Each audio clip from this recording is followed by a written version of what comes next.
pasábamos el audio de un productor agropecuario llamado Sebastián. Hasta ese momento no sabíamos bien quién era, pero Sebastián, con una bronca muy grande, en una sembradora, arriba de una sembradora, muy grande el productor, con bronca con la última decisión y con las cerealeras que se llenaron los bolsillos, ¿no? Claro, por las retenciones cero del gobierno duraron apenas 3 días y el productor no vio ningún beneficio de eso. Ningún beneficio. Y decía esto. 25 de septiembre de 2025, acá estamos sembrando maíz, apostando una vez más como miles y miles de productores a lo largo y ancho del país, laburando 10, 12, 15, 16 horas diarias, no importa, porque los productores somos así. ¿Saben para qué? Para enterarnos esta semana, una semana histórica donde vivimos una jugada preparada hermosa que protagonizaron el Toto Caputo, el presidente Milei y todo su equipo, y 8 exportadores, que hicieron una jugada magistral para que con el lomo de miles y miles de productores los tipos se llenen los bolsillos, pero mal, pero fuerte. Él se llama Sebastián Campo y es secretario de Bases Federadas. Sebastián, un gusto muy grande. Feynman habla. ¿Qué tal, Eduardo? ¿Cómo estás? Buenos días. Muchísimas gracias por el llamado. Un saludo para vos y tu audiencia. Por favor, Sebastián, ¿dónde estás?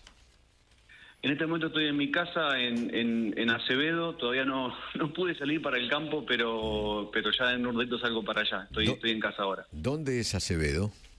Acevedo es un pueblito que tiene 1.500, 1.600 habitantes, Chiquito. que está en el partido de Pergamino. Sí, es un pueblo muy chiquito, que está en el partido de Pergamino, para que la gente se ubique a 200 kilómetros de capital, a 100 kilómetros de Rosario aproximadamente. En el triángulo más productivo del país.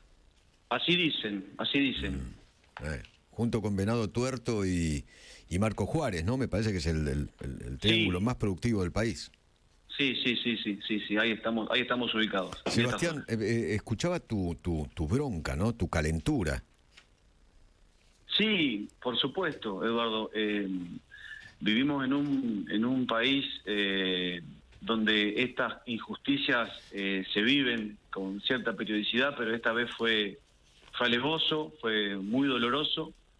Yo, como digo en el video, hace 26 años que trabajo en el campo. Yo terminé el secundario y me fui a laburar con mi papá, porque era un pequeño productor y los 90 fueron una década nefasta. Desaparecieron más de 100.000 productores y me fui a laburar con él para darle una mano. Por suerte vinieron años mejores, pero nosotros hombreamos bolsa, los que laburamos en el campo. Yo no estoy hablando de los grandes de los grandes pools que trabajan en 3 provincias, 60.000 hectáreas. Nosotros estamos acá, le damos de comer al novillo con una lata de 20 litros, nos subimos arriba de la sembradora, reparamos la cosechadora, le damos para adelante, tenemos la mano con callo, y cuando uno ve esta transferencia directa desde el bolsillo del Estado, porque esta fue una transferencia de lo que se iba a recaudar en concepto de retenciones a 8 o 10 exportadoras, a costilla del sudor de miles de productores, sí, por supuesto que me generó un dolor.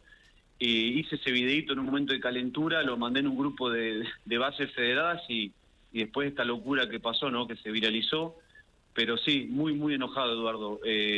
Bronca y dolor es lo que siento porque yo sé perfectamente, porque lo hago desde muy chico, el sacrificio que hacemos los productores cuando nos levantamos muy temprano a la mañana, cuando le metemos sin ver a nuestra familia, sin poder disfrutar de momentos de ocio, porque el campo es, por lo menos como lo practicamos nosotros los pequeños productores, de mucho sacrificio, y cuando uno ve que laburó para que se den los bolsillos un tipo que tiene un yate estacionado en una playa paradisíaca de algún punto del mundo, y la verdad que da bronca, claro.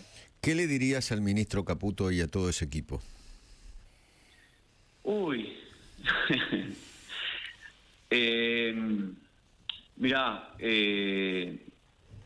lo que en realidad no es solamente para el Toto Caputo, esto es para toda la dirigencia agropecuaria, porque en estos 26 años vi muy pocas medidas que estén apuntadas a fortalecer y favorecer al sector agropecuario que trabaja. Siempre los ganadores son los mismos de siempre.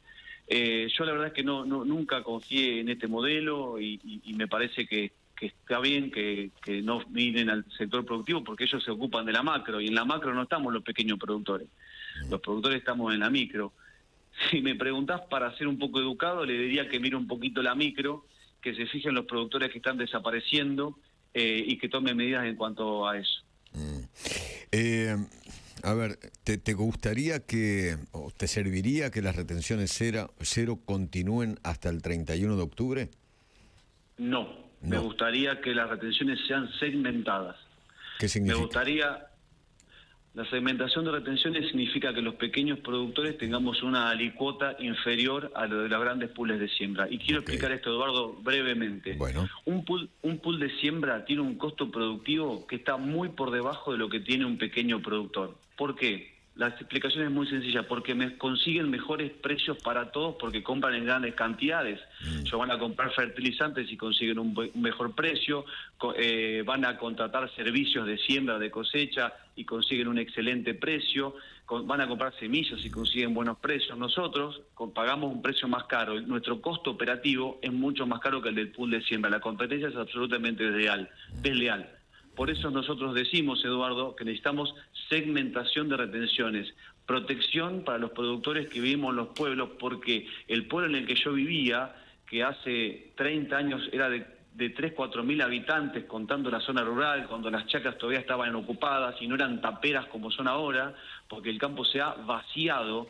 Hoy cada montecito, Eduardo, que vos ves cuando vas por la ruta, había una chacra con una luz prendida, con una familia que tenía un par de novillos, un par de chanchas, y este país se encargó de vaciarlo, de sojizarlo, de romper alambrados, de romper molinos, de matar la ganadería, de romper con el arraigo que este país tenía tan claro para convertirse en un modelo agroexportador de gran escala. Y la realidad es que lo que le da vida al interior somos los pequeños y medianos productores que tenemos hermosa responsabilidad, pero que depende claramente de la política, porque el mercado siempre va a ser concentrado, porque así se mueve en el mundo.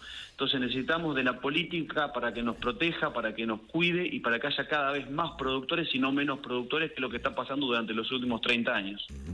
Sebastián, te agradezco mucho haberme atendido, Fuiste muy amable.